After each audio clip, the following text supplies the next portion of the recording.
Good morning, student, class 9th. Students,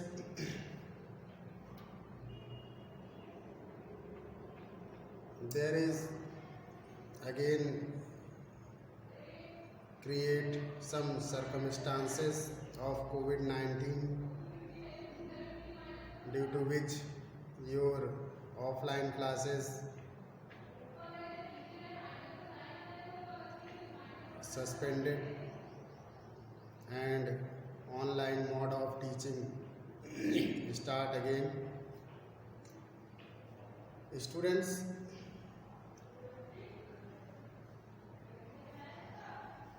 we will study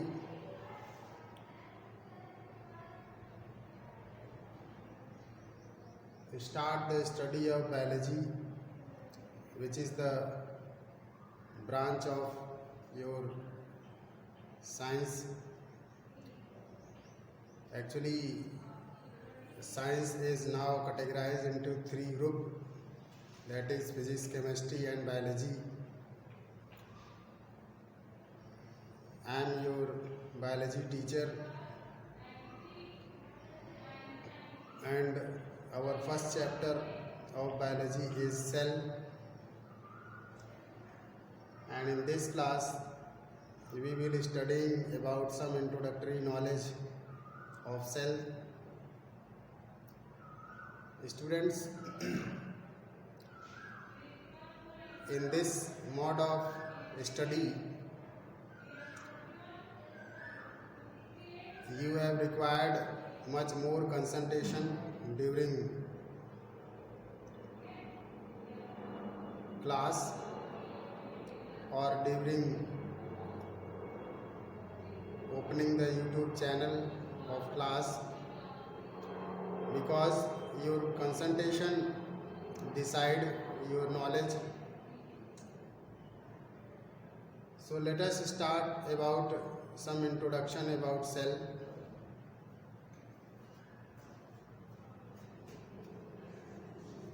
So our topic is cell, and first of all its definition.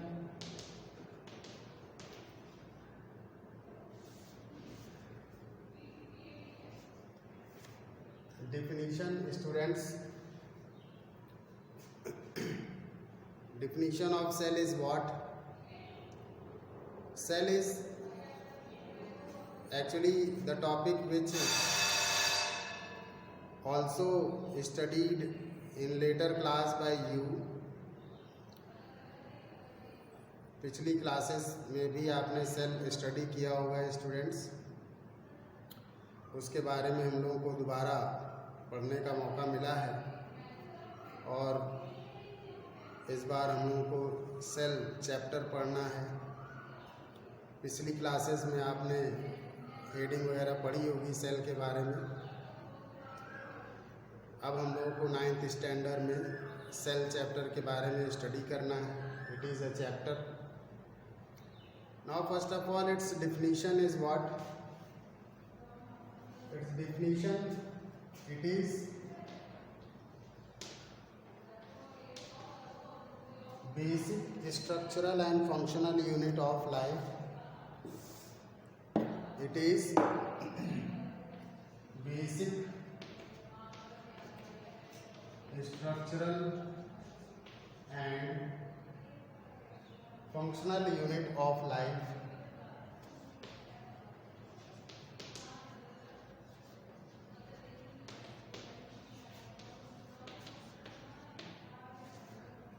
This is the definition of cell.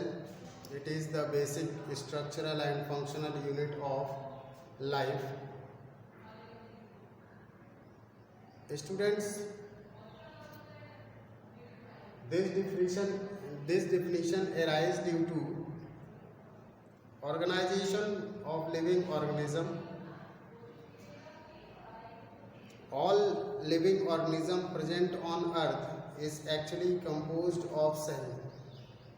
Their body and their body parts are actually composed of cell, due to which the definition is structural unit of life, and all the functions which is performed in the body of living organism including animals and plants,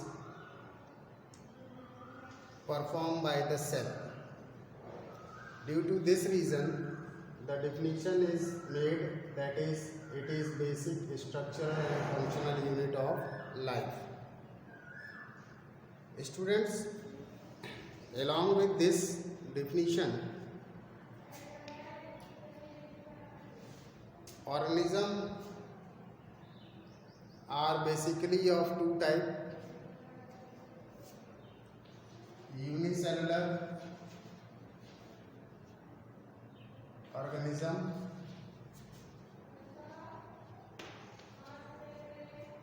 and multicellular organism.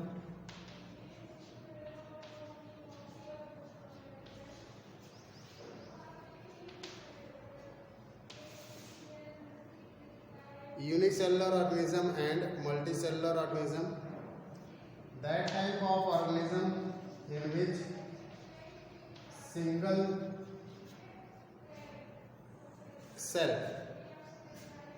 that means single cell present in their body, are called unicellular organism. Example: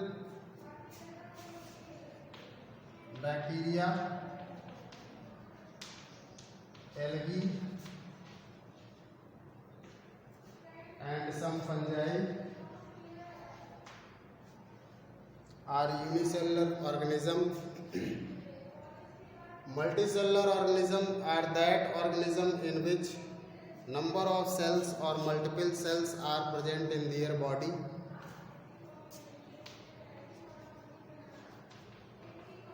Multiple cells are present in their body.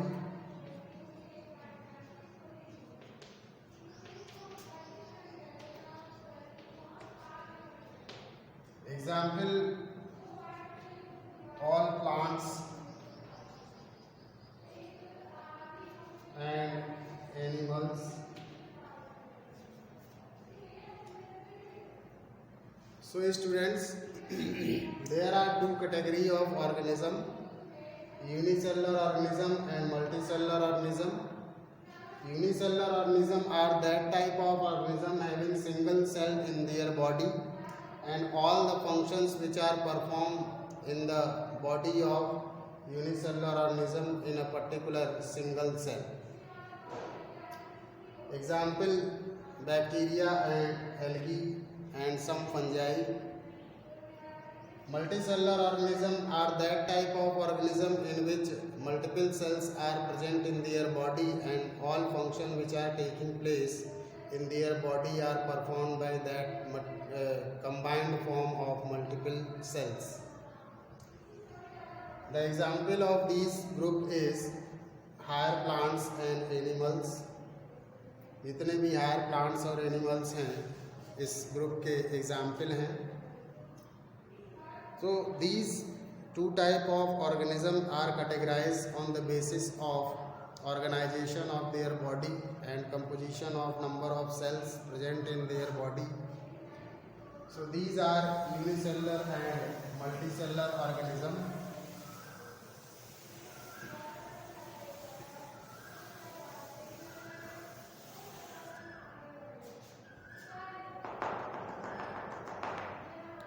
Now students,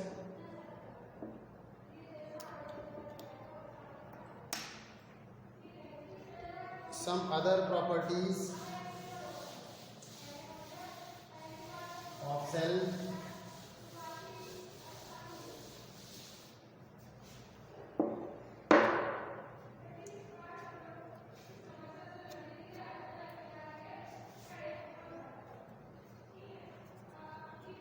Now let us start some points about the discovery of cell.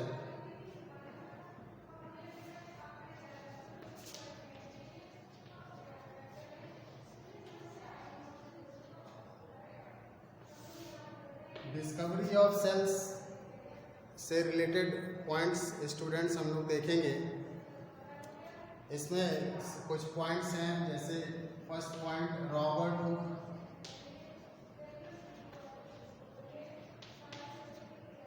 Robert Hooke in 1665 first saw the cork shell.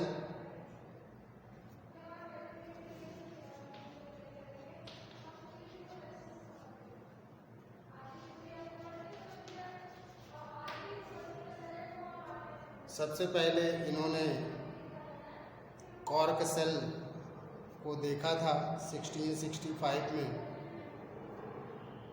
And hence he honored or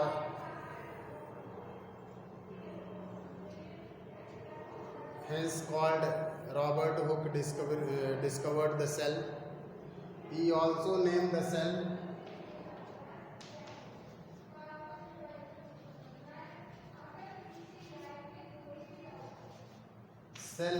नाम को भी इन्होंने ही दिया था students. And along with this another scientist Leeuwenhoek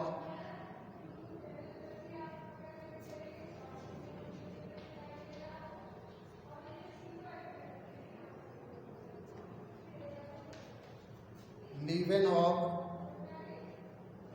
1630 to 1723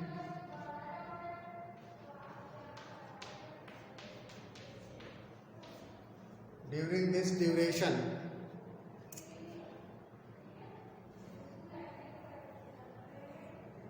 he first seen the living cell in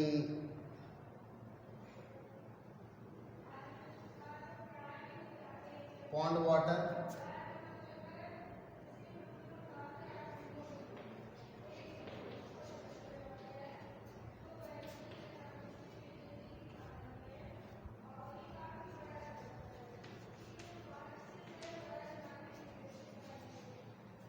with the help of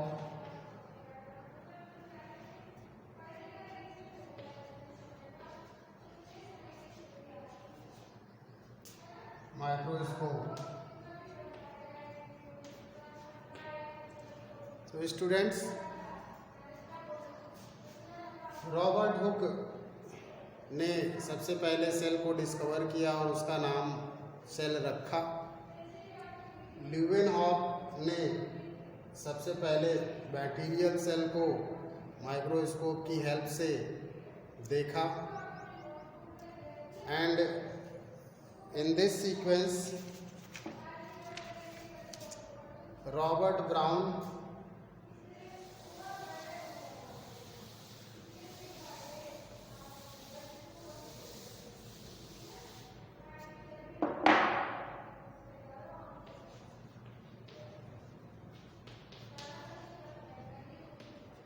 is the another scientist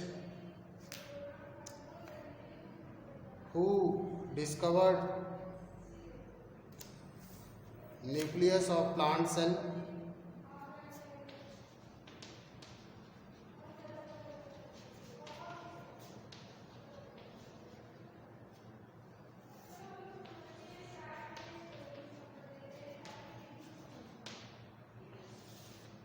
plant cell में nucleus को सबसे पहले इन्होंने डिस्कवर किया Robert brown.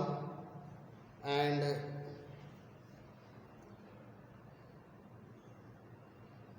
Purkinje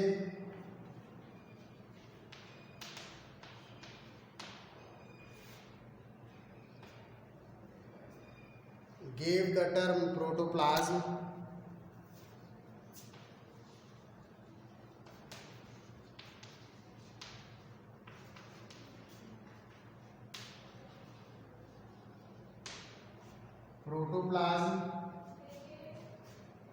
Now what is protoplasm students? आप protoplasm जानते हैं। Protoplasm क्या होता है?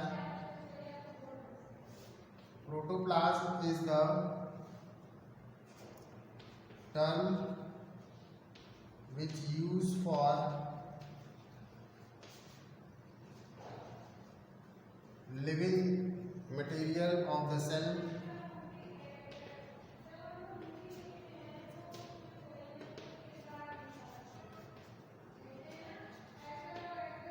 which used for the living material of the cell. Protoplasm is what? It is the living material of the cell. It include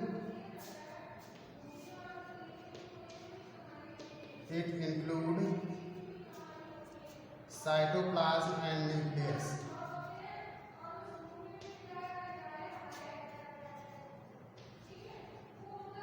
It includes cytoplasm and nucleus. So cytoplasm and nucleus is collectively called living material of the cell, and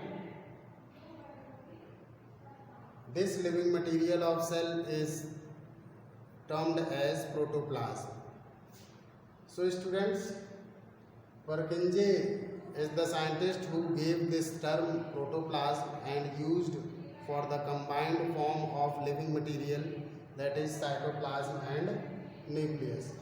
Cytoplasm and nucleus is both are the living material of the cell. Due to these two structure, cells now called living. If one of these two is absent in the cell become dead. So both these material are actually called living material of the cell, and their combined form is actually called what? Protoplasm. This term is given by Purkinje. Now students,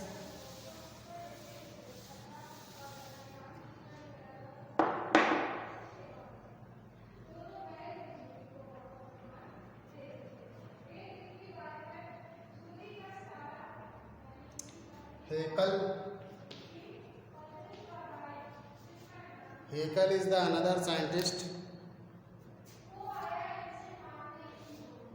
who established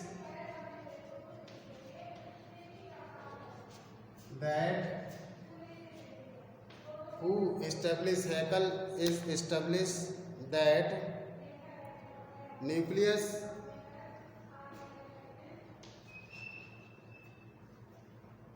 is storing and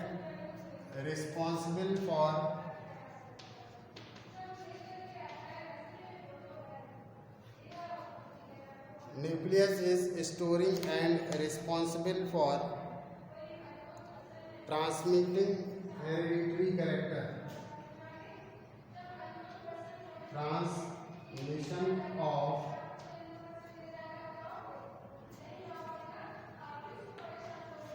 hereditary character.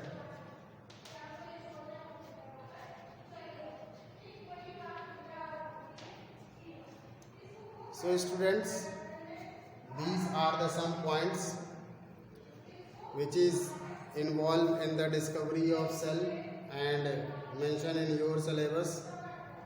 First scientist Robert Hooke, who discovered the cell and first saw the cell, cork cell. Another scientist Leeuwenhoek, who first seen the bacterial cell with the help of microscope. And third scientist Purkinje, who gave the term protoplasm for combined form of cytoplasm and nucleus, and he named as living material of the cell, that is protoplasm. And Haeckel established that nucleus is storing the hereditary material or genetic material and is responsible for transmission of these hereditary character from one generation to another generation. So these are the some points which related to the introduction of the cell. Now in next class we will discuss about cell theory, which is most important topic of this chapter. Okay, students. So meet again in next class with cell theory. Thank you.